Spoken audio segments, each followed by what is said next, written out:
Gadai itu sama dengan hutang. Cuma kalau gadai ada agunan. Nah, dia minjam duit ke bapak. Nah, minjam duit dijaminkan rumah kan gitu Pak ya. Nah, dia mau jual rumah tuh anggaplah 50 juta. Sampailah utang 50 juta. Nah, hari ini orang yang berutang duit itu tidak nampak lagi di peredaran, tidak jumpa di radar pun tak terdetek lagi oleh satelit. Tadi mana posisinya? Ini gimana status duit saya? Barang agunan ada. Makanya di awal pertama akadnya disepakati Pak. Berapa lama hutangnya? Ini yang sebetulnya bagusnya begitu. Kalau berhutang tidak boleh. Kalau kita ngutang tanpa agunan, tepat model bapak tadi itu siap-siap dengan kondisi harus memutihkan. Yang dicari memang pahala lagi, ya.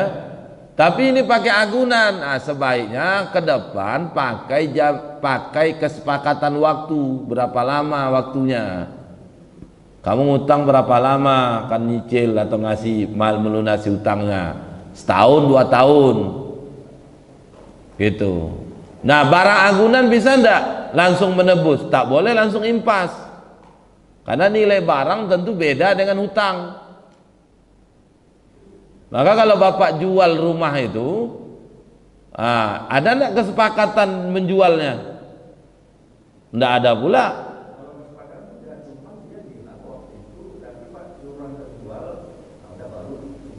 Berarti dia kesepakatannya kalau rumah ini terjual barulah utangnya dilunasi.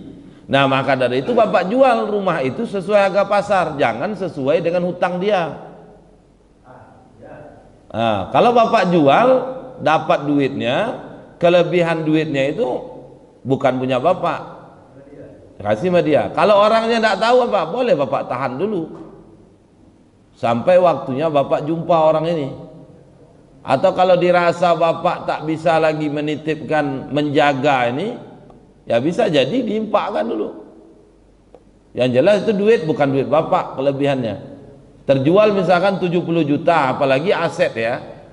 Aset seperti tanah itu kan semakin tahun semakin naik harganya. Nah, kalau dijual 70 juta hutang gitu sama kita 50, maka 20 itu bukan duit kita. Cuma inilah yang terjadi hari ini kadang-kadang.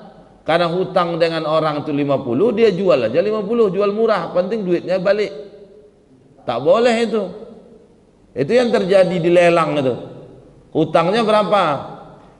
Dijual senilai hutangnya, bukan sesuai harga pasar. Nah, termasuk begini, bapak boleh memiliki rumah itu kalau bapak mau berminat. Tapi bapak bayarlah rumah itu sesuai harga pasar. Misalkan harganya 70 tadi, bapak yang ngasih 20 lagi. Tak perlu 50, 50 sebagai hutang, 20 dibalikkan ke dia. Cuma kalau kasus bapak ini Pak, bagus memang bapak tidak tempati rumah itu. Karena kalau bapak tempati itu jadi riba loh Pak. Kenapa? Karena memanfaatkan barang gadai. Gadai itu kan sama dengan hutang. Tidak boleh ada jarro manfaah. Maka barang gadai dimanfaatkan, izin atau tak izin dari yang punya barang, tetap tidak boleh. Karena barang agunan itu sebagai jaminan. Orang yang memberi hutang percaya, tidak perlu ada khawatir kalau hutangnya tidak dilunasi. Kenapa? Ada agunan yang nanti bisa dijual untuk menebus hutang. Nah, itu hukumnya begitu.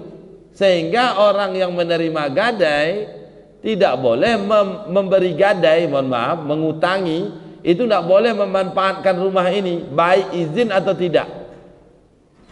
Beda dengan wadiah titipan yang kita bahas minggu lalu.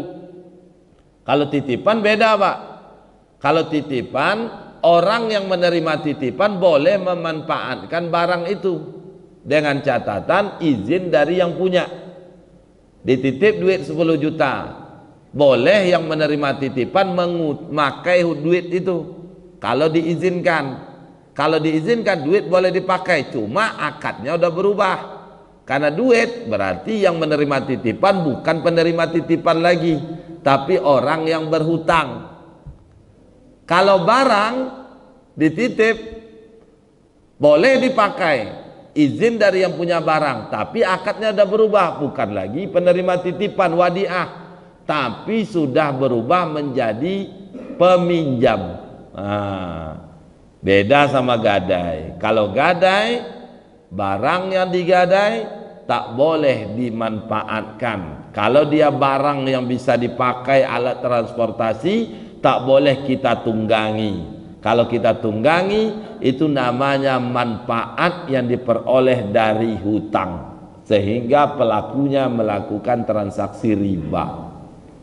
Ini yang banyak di masyarakat kita. Pinjam duit, jaminkan kebun. Pinjam duit, jaminkan tanah ladang. Sebelum duit ini lunas, utangnya lunas, kebun hasilnya dipanen oleh yang memberi hutang.